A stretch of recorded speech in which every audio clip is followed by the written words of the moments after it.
Bonjour, dans cette vidéo, nous allons parler du sens de variation et des signes des fonctions affines. Commençons tout de suite par le sens de variation. Nous avons déjà vu la représentation graphique d'une fonction affine qui était sous la forme d'une droite. Et donc cette droite va nous indiquer qu'il y a un seul sens de variation. De plus, l'inclinaison de notre droite était donnée par le coefficient directeur. Donc il est assez naturel de dire que le sens de variation de ma fonction va être totalement défini par notre coefficient directeur. Et en effet, si petit a est strictement positif, à ce moment-là, ma fonction va être strictement croissante. Si petit a est strictement négatif, ma fonction va être strictement décroissante. Et enfin, si petit a est égal à 0, ma fonction va être constante. Donc, on a une cohérence ici par rapport à ce que l'on a vu graphiquement et aussi par rapport à ce que l'on a déjà dit sur le reste des fonctions affines. Alors justement, puisque cette représentation graphique d'une fonction affine est une droite, on va avoir un point d'intersection entre ma droite et l'axe des abscisses. Ce point d'intersection, il va avoir pour coordonnée moins b sur a, 0.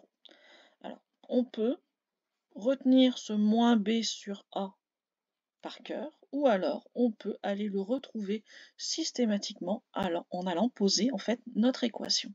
Si par exemple ma fonction ça va être moins 2x plus 4, je peux aller chercher ce point d'intersection en disant ça va avoir une ordonnée égale à 0, donc je vais chercher moins 2x plus 4 égale à 0, et en résolvant je vais trouver donc x égale à moins 4 divisé par moins 2, donc 2. À ce moment-là, on va pouvoir dresser donc des tableaux de variation qui vont dépendre forcément du signe de mon coefficient directeur. Pour un petit a positif, on a donc dit que ma fonction était croissante.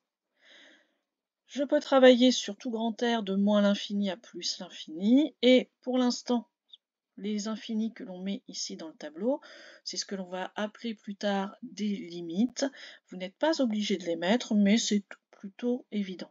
Ce que ça veut dire au niveau du concept, c'est surtout ça qu'il faut retenir en classe de seconde, c'est que si x va infiniment vers la gauche, ma fonction, sa représentation graphique, va aller infiniment vers le bas. Et de la même façon, si x va infiniment vers la droite, alors la hauteur de ma courbe va aller infiniment vers le haut. Je peux, dans ce tableau de variation, indiquer le point d'intersection avec l'axe des abscisses, puisque c'est ce qui va me permettre après d'aller indiquer mon tableau de signes. Donc, on l'a dit, soit en résolvant l'équation, soit en apprenant par cœur, on va avoir x égale moins b sur a qui va apparaître ici, et c'est ce qui va nous donner notre 0 dans notre tableau de variation. À ce moment-là, donc, on va couper notre flèche en deux. De la même façon, vous voyez, pour un A qui est négatif, on a quasiment la même chose, c'est juste que ma flèche va indiquer que ma fonction est décroissante. Et à ce moment-là, elle partira, alors je vais le dire de manière très familière, c'est pas du tout mathématique, mais tant pis, c'est suffisant pour une classe de seconde, ça va partir de très haut pour aller vers très bas. Donc, ça va aller de plus l'infini vers moins l'infini au niveau des valeurs de f de x. Justement, donc, à l'aide de ces tableaux de variation, on va pouvoir faire des tableaux de signes. Donc, si mon petit a est positif, ma fonction est croissante, elle va donc partir d'en bas. Donc, elle va d'abord être négative, puis elle va passer le 0 et devenir positive. Si par contre mon petit a est négatif, ma fonction est décroissante, donc elle va partir d'en haut pour aller vers le bas. Donc elle va partir du positif, passer le 0, l'axe des abscisses, et aller dans le négatif. Ça, c'est une première façon d'aller justifier votre tableau de signes. On va vous demander à chaque fois de le justifier.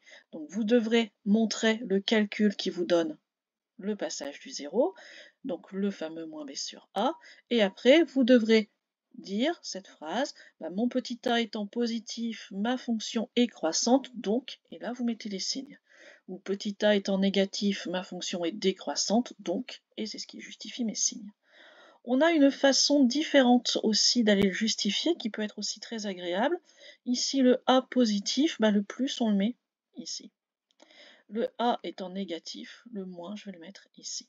Donc, pour résumer, on peut très bien aller dire que, en fait, on met le signe de petit a à droite du 0. Donc, ça, vous pouvez le donner comme justification à la place de mes phrases tout à l'heure. Petit a est égal à je ne sais pas combien, par exemple moins 2, si je reprends l'exemple de moins 2x plus 4. Petit a égale à moins 2, qui est négatif, donc j'ai un moins à droite du 0. On peut même ici mettre une petite flèche avec marqué signe de petit a, c'est très bien. Donc vous avez deux façons comme ça de justifier les tableaux de signes. Soit vous faites du par cœur, et à ce moment-là, vous apprenez votre moins b sur a, et vous apprenez que le signe de a se retrouve à droite du 0.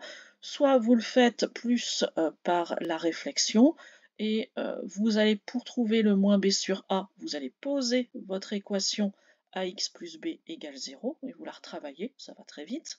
Et ensuite, vous parlez du sens de variation de ma fonction pour aller justifier la place des signes, savoir si c'est un plus, moins ou si c'est un moins, plus. Voilà pour ce sens de variation et pour les signes d'une fonction affine. Au revoir.